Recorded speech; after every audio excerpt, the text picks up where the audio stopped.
Қуанышты жүздер, бақытты ата-аналар өмірінде бір керемет оқиғаның болып жатқанын сезінген бүлдіршіндер.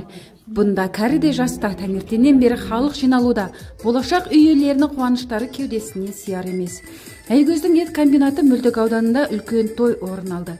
Бүгін ауданымыздың әкімі Сейілбек Ысқақов өз қолымен жаңа үйлердің кілттерін иелеріне табыстады. Сәлеметсіздер ме? Көпшілік қауым, бүгінгі қуаныштарыңызға, барлықтарыңызға ортақпыз.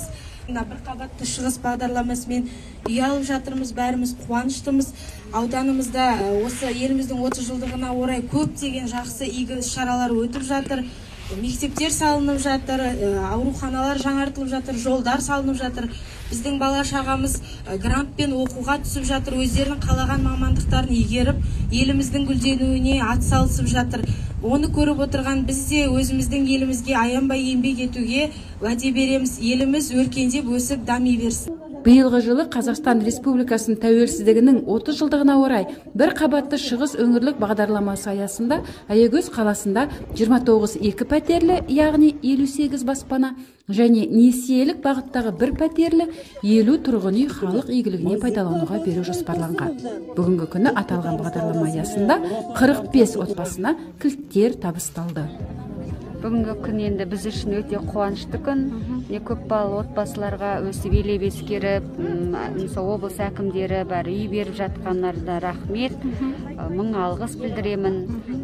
Осы барлық көпбалалы аналарға үшін бұл үлкен бір қуаныш, бақыт десек те болады. Мысалы, осы үйде енді бала шағамызбен кең үйде жарқырап тұруымыз нәсіп етсін. 20 мың төлеп отырмын, 5 балам бар өзі.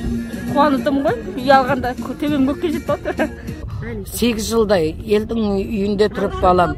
Әбден күйісіміз кетті. Мына 30 жылдыққа байланысты, тәуелсіздігіміздің 30 жылдығына байланысты өкіметіміздің көмек жасап жатқанына мыңда бір шүкір деймін. Балаларым енді өзі емін-еркін өз үйінде тұрады. Бүгін міне үй алып жатырмыз, 4 баламызбен, қуаныштымыз, отбасымызбен. Балалы ана ретінде жалғыз баспанамыз. Әкімшілікке рахмет. Енді біз көп балалы ана ретінде әкімшіліктен үй алып жатырмыз. Өте қуаныштымыз, қуанышымызда шек жоқ.